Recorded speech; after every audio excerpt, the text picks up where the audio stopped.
NCERT ancient history के series में हम लोग कौन सा पढ़ने वाले हैं? आज हम लोग पढ़ने वाले हैं मौर्यंस के बारे में। तो चलिए शुरू करते हैं। पहले हम लोग एक जो इसका क्विक रिवीजन है उसको देख लेते हैं। पहले स्टोन एज आता है, स्टोन एज में पेलियोलिथिक, मेलोलिथिक, नियोलिथिक आता है। फिर उसके बाद कॉपर एज आता है जिसको कि चौलोलिथिक हम भी बोलते हैं, ठीक है। फिर उसके बाद आता है ब्रॉन्ज एज जिसमें आता है इंडिस वैली सिविलाइजेशन। फिर 1500 BC आ जाता है। फिर एक होता है यली ऋग्वैदिक पीरियड। उसके बाद आयरन का डिस्कवरी हो जाता है। तो उसके बाद आता है लेटर ऋग्वैदिक पीरियड, ठीक है। तो इस तरीके की चीजें होती है लेटर ऋग्वैदिक पीरियड्स और आर्यनिज्म। उसके बाद बुद्धाज जैन महाजनपद आज। उसके बाद मौर्य निपार आता है, उसके बारे में हम लोग पढ़ेंगे। 16 महाजनपद होता है, उसमें से कि मगध जो होता है वो रूल्स में करके आता है। मगध क्योंकि वहाँ पे सारी चीजें एक इनरिच मटेरियल्स होती है, वहाँ पे सोर्सेज की कमी नहीं होती है इसलिए। पहले इसमें डायनेस्टी इसमें कौन कौन सी रूल कर दिए? पहले हरियंका डायनेस्टी, उसके बाद शिशुनाग डायनेस्टी, फिर नंदा डायनेस्टी। और अब आ चुकी है मौर्य निपार के बारे में हम पढ़ेंगे कि कैसे नंदा डायनेस्टी को हरा करके मौर्य निपार आया था। 3 to 1 BC में तो नंदा डायनेस्टी था, ठीक है। फिर वैदिक एज है तो उसके बारे में हम लोगों ने अच्छे से पढ़ ही लिया था जो भी था। तो चलिए मौर्यन एम्पायर की शुरुआत करते हैं। तो यहाँ पे शुरू हो जाता है मौर्यन एम्पायर। मौर्यन एम्पायर में क्या होता है कि चंद्रगुप्त मौर्य जो थे 321 से लेकर के 297 BC तक रूल करते हैं। उसके बाद आते हैं बिंदुसार 297 से लेकर के 272 BC तक, ठीक है। उसके बाद आते हैं अशोकस 268 से लेकर के 232 तक, ठीक है। अशोका। यहाँ पे हम लोग देखते हैं नंदा एम्पायर के बारे में थोड़ा डिटेल्स में कि यहाँ पे नंदा एम्पायर इस तरीके से फैला हुआ था। आपको मैप में दिख पा रहा होगा, ये साइड्स में इसी तरीके से ये नालंदा डायनेस्टी का डिस्ट्रीब्यूशन है, नालंदा एम्पायर 325 से ही। उसके बाद चंद्रगुप्त मौर्य को देखिए कि ये किस तरीके से फैल चुका था। नंदा डायनेस्टी से थोड़ा एक्सपेंड ही कर चुका था ये मौर्यन एम्पायर। 303 CE में था। और फिर मौर्य डायनेस्टी, ये देखिए मौर्य डायनेस्टी इन 265 पूरी तरीके से किस तरीके से कब्जा कर लिया, बस लास्ट में थोड़ा सा छोड़कर के उसके बाद पूरा कब्जा ही कर लिया है। बस चेरा चोला पांड्या जो है साइड में छोड़ करके उसके बाद मौर्यंस ने पूरा कब्जा कर लिया है।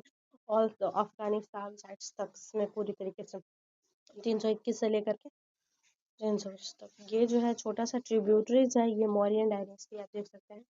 और ये जो ब्लैक ब्लैक आपको डॉट दिखाई दे रहा है वो कैपिटल सिटी है कुछ, और जो स्टारेज फॉर्म में है वो कैपिटल सिटीज है, तो इसमें विजिबल नहीं होता। एक है बस पाटलिपुत्र, वो कैपिटल सिटीज आपको दिख रहा होगा। फिर यहाँ पे अदर सिटीज जो स्क्वायर से इस तरीके से, जैसे कि मथुराज, सारनाथ। फिर कैपिटल सिटीज तो हो गया। इडिक्ट्स ऑफ अशोका जो छोटे छोटे हैं वो इडिक्ट्स ऑफ अशोका, अशोका के द्वारा गुजारा जाता है। और जो ट्रायंगल साइड के आपको दिख रहे होंगे बुद्धिस्ट के साइड्स हैं, जैसे कि यहाँ पे बोध गया, फिर बराबर कैप्स, ये दोनों जगह पर। चंद्रगुप्त मौर्य की कहानी को शुरू करते हैं। कैसे शुरू हुआ था? चंद्रगुप्त मौर्य जो कि ब्राह्मणिकल टेक्स्ट मिलता है शूद्रा, उसमें मतलब है कि ये जो वर्ण थे वो ओरिजिन ऑफ चंद्रगुप्त मौर्य। फिर बौद्धिस्ट टेक्स्ट में मिलता है क्षत्रिय के द्वारा कि गोरखपुर का जो कोई टेक्स्ट है कि clean is equal to clan Maurya, ठीक है। इसमें कभी कभी ब्राह्मणिकल टेक्स्ट में मिलता है कि वो बॉर्न ऑफ मुरा के थे, कि Shudra women in the court of Nanda, कि शूद्रा ओमेन थी नंदास के कोर्ट में उनमें। तो कोई भी बुद्धिस्ट टेक्स्ट में मिलता है कि वो क्षत्रिय थे, गोरखपुर क्लैन मौर्य के, ठीक है। फिर दूसरी में मिलता है जो कि ग्रीक राइटर है वो humble origin not a royal family की, वो मतलब उनका ओरिजिन तो था वो हम्बल बैकग्राउंड जो था, कोई रॉयल फैमिली से नहीं थे चंद्रगुप्त मौर्य जो उनका हुआ बाद में राजा बन गए थे। तो ये तो कंफर्म था क्षत्रिय थे या फिर मतलब या जो वैश्या बोल रहा है तो उसका कोई मतलब है नहीं, अलग अलग टेक्स्ट बुक के अनुसार अलग अलग थे, बट इतना कंफर्म था कि वो एक राजसी जो घर होता है उससे नहीं थे, वो एक हम्बल बैकग्राउंड पे थे। ऑफ मौर्यन एम्पायर, सोर्स क्या थे मौर्यन एम्पायर के?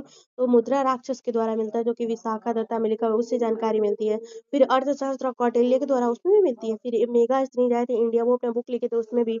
फिर ग्रीक राइटर्स जस्टिन है, उसमें भी जानकारी मिलती है चंद्रगुप्त मौर्य और सारी चीजों के बारे में। एडमिनिस्ट्रेशन की व्यवस्था उस टाइम कैसे थी, तो अर्थशास्त्र जो थे वो कौटिल्य समझाते थे, संभालते थे। और इंडिया जो थे मेगा स्त्री जाए थे वो अपने बुक्स में इसका जिक्र करते हैं, ठीक है ना। और उन्होंने जैसे कि इकोनॉमी, आर्मी, एडमिनिस्ट्रेशन सब कुछ को बहुत अच्छी तरीके से, फूड सोल्डिज जो थे 6 लाख थे, कैलवरी 30,000 थी, फिर एलिफेंट जो थी वो 9,000 थी, फिर जो चैरियोट्स होते हैं वो कम से कम 8,000 के लगभग थे। एडमिनिस्ट्रेशन कैसा था, तो क्षत्रिय और मेघा स्तनित। प्रजा कैसी थी, तो हैप्पी थी। राजा मतलब राजा बोलते थे कि अगर प्रजा हैप्पी है तो राजा भी हैप्पी है, ठीक है ना। प्रजा दुखी है तो राजा भी दुखी है, ऐसा उनका मानना था। But we do not know how far this is true, मतलब ये ऐसा मानना था उनका, ये पता नहीं कि कितना सच है कितना झूठ है ना। मौर्यन एडमिनिस्ट्रेशन जो था वो बिल्कुल सेंट्रलाइज था, और आपने पीछे मैंने आपको दिखाया भी था कि इस तरीके से पूरा वो फैल चुका था। बस लास्ट में थोड़ा सा छोड़ करके जो कर्नाटक, चोला, चेरस, पांडवास को छोड़ करके पूरी तरीके से एक्सपैंड हो चुका था, है ना। मौर्यन एडमिनिस्ट्रेशन जो था वो सेंट्रलाइज था पूरी तरीके से। मेगास्थनीज जो लिखते हैं, किंग को एडवाइस देते हैं काउंसिल्स ऑफ मिनिस्ट्रीज के रूप में कि we do not know how much king listen to them. तो बोलते हैं कि किंग जो है, काउंसिल जो थे वो मिनिस्ट्री, काउंसिल ऑफ मिनिस्ट्री था जो किंग की एडवाइस को देने के लिए, लेकिन वो नहीं जानते कि वो उसका कितना सुनते थे, राजा सुनते थे कि नहीं सुनते थे। बस था कि हाँ, तो उनकी एक मिनिस्ट्री होती थी, वो उनको एडवाइस देने के लिए काम करती थी, बट उनको ये नहीं पता कि कितना वो उसका सुनते थे, ठीक है।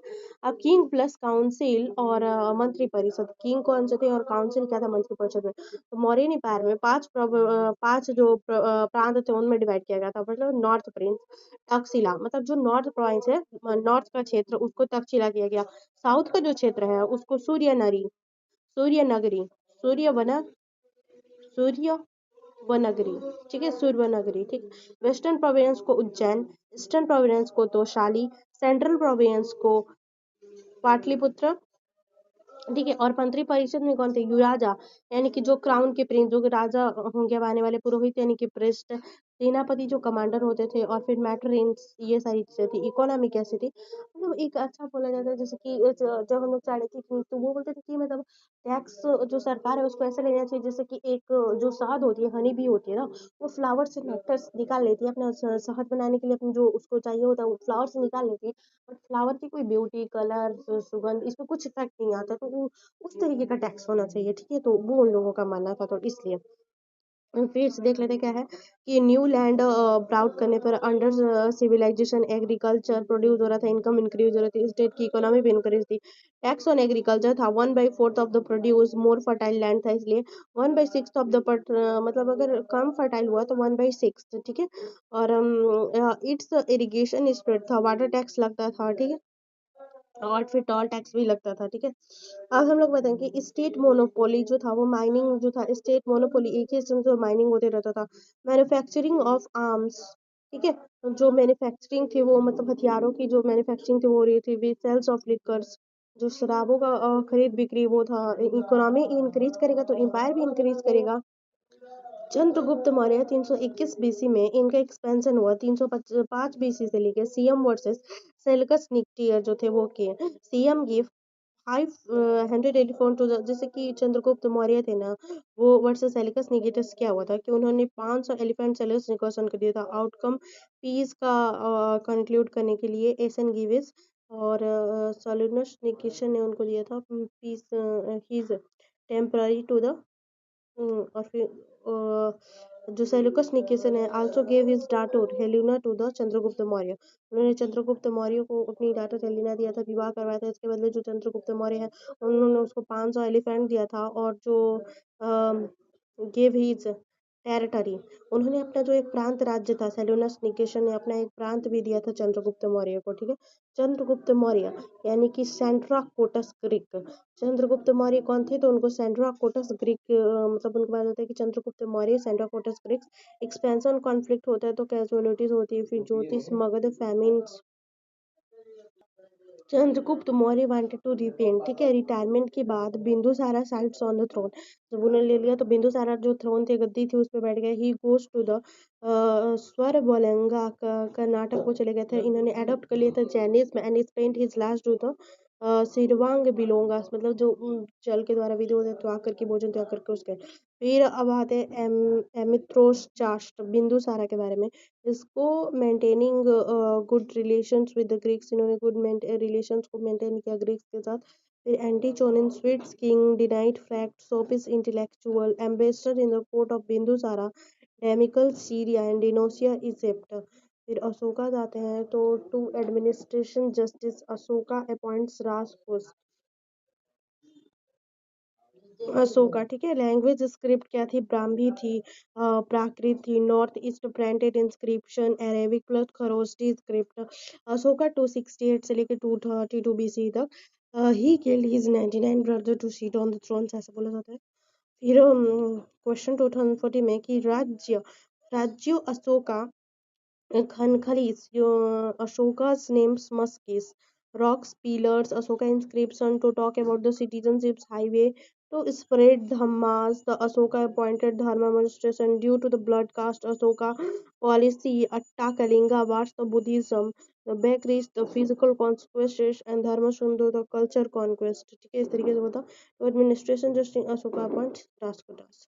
अब है कि ब्लड सेड हुआ तो अशोका को मतलब कैप्चर्ड कलिंगा, फिर moved by the such killings Ashoka decided no more killings, adopt Buddhism, third Buddhist councils Pataliputra, outcome give up huntings, started to believe in non violence, physical occupation abundance, फिर सेंट मॉर्चन्स, spreading Dhamma, examples की महेंद्रास और संघमित्रा को उन्होंने श्रीलंका भेजे अपने जो पुत्र पुत्री थे उनको प्रचार करने के लिए। visited place associated with Buddha's Ashoka's Dhamma's कौन कौन से थे? तो कि service to the fathers mother, practice of ahimsa, loves of truth, god treatment of elders and relations, truth, good treatment for the elders and relative, prohibition of the animal sacrifice, human treatment of servant, non-violence, tolerance toward religious rocks। Ashoka's inscription का मिलता है rock के फिडिक्ट्स में मिलते हैं, जैसे कि major rock edicts, minor rock edicts, pillar edicts, major minors. फिर सिग्निफिकेंस ऑफ मौर्यस के अगर हम बात करेंगे तो वहाँ पे होता है सिग्निफिकेंस क्या था मौर्य का, तो बहुत ही ज्यादा सिग्निफिकेंस था। इसको डिटेल में पढ़ते हैं। पहला क्या था कि कौटिल्य किंग बिहेवियर उन्होंने लाया था कि धर्म परिवर्तक एंड, ठीक है, कौटिल्य किंग बिहेवियर धर्म परिवर्तन and promulgator of social director transform and road network, road increase, trade increase हुआ तो इकोनॉमी भी इंक्रीज हुआ, ठीक है ना। इस तरीके से चीज़ें हुई। फिर किंग बिहेवियर इंक्रीज हुआ, फिर भी इकोनॉमी जो था अध्यक्ष इकोनॉमिक्स के अध्यक्ष प्लस इम्पोर्टेंट फंक्शनरी तीर्थास्करास जो ब्यूरोक्रेसी है वो एक्सपोनेंट सिस्टम था, स्पाई थे, हाई ऑफिशियल थे, फिजिकल सब तरीके की एक अच्छी बिल्कुल डेवलप्ड सोसाइटी थी। फिर सोसाइटी जो था स्लेब्स प्रेजेंट थे but society is not slab based, society में स्लेब्स प्रेजेंट बट सोसाइटी जो था पूरी तरीके से स्लेब बेस्ड ही नहीं था, ठीक है। ये हो गया। अब क्या है, ट्रांसफर और गुड नेटवर्क्स भी थे, रोड नेटवर्क भी थे। फिर क्योंकि ट्रेड बढ़ेगा तो इकोनॉमी भी बढ़ेगा। फिर यहाँ पे पंच मार्क्ड कॉइन्स होते थे, टैक्सेशन सिस्टम था, रूलर्स स्टोर हाउस क्रेन्स भी थे। फिर समर था, टैक्स असेसमेंट्स होते थे। फिर सनिद्र था, चीफ कस्टडियन ऑन ट्रेजरी, ठीक है। सिग्निफिकेंस क्या था कि पॉलिश स्टोन थे, आर्किटेक्ट भी अच्छा था, जो कि ब्रावर्स के केव्स थे, स्टोन मैकोनिनी, ये सारी चीजें थी, ठीक है। अब हम लोग बात करें फॉरेन इन्वेंशन जो हुआ था वो नॉर्थ वेस्ट में कुनाल और फिर ईस्ट में हुआ था डास्टन्स में। सो और चंद्रगुप्त मौर्य के बाद बिंदुसारा, बिंदुसारा के बाद अशोक, फिर दार्स्तन के बाद क्या था कि विक रूलर आ गए थे, दार्स्तन के बाद विक रूलर बृहदत्ता मौर्य और कमांडर पुष्यमित्र शुंग, उन्होंने किल्स कर दिया था और इस्टेब्लिश किया था Shunga dynasty in India. Brihadatta Maurya को पुष्यमित्रा शुंगा ने बृहदत्ता मौर्य को पुष्यमित्रा शुंगा ने डिफीट किल कर दिया था और इस्टेब्लिश किया था शुंगा डायनेस्टी को इंडिया में, ठीक है। During the Mauryan king Brihadatra, Mauryan empire was considered to be a much smaller region. His commander was Pushpamitra Shunga. In Okup 184 BC, Pushpamitra Shunga killed Brihadatra and declared himself as a ruler and start Shunga dynasty. ठीक है, सतवाहंस है, फिर दृष्टा है, Shunga dynasty, कानवा dynasty week हो गई थी तो बृहदत्त मौर्य ने इसका आक्रमण किया। अब डिक्लाइन ऑफ मौर्यन के बारे में जान लेते हैं कि ब्राह्मण्स की इनकम डिक्रीज होने लगी थी, रिचुअल्स जो थे इस ने मतलब वो युद्ध को तो मना ही कर दिया था ना उन्होंने, फिर ब्राह्मणिकल रिएक्शन आने लगा, फिर फाइनेंशियल क्राइसिस आ गई, इलोबरेट ब्यूरोक्रेसी, सैलरी खर्चा पानी ये सारी चीजें कम हो गई, फिर ऑपरेसिव रूलर्स ऑफ मौर्य खत्म हो गए थे, फिर लॉक लैक हो गया था यूनिटी का नॉर्थ वेस्ट के साइड में, technology iron spread to others area, technology iron spread to other area फैल चुके थे। तो ये हम लोग का मॉडर्न खत्म हो गया, उसके बाद हम लोग करेंगे फर्स्ट मेरियन। कैसा लगा वीडियो और आप चाहते हैं क्या क्या इसमें अंतर हो तो उसके लिए जरूर बताइए कमेंट्स में, लाइक शेयर एंड सब्सक्राइब।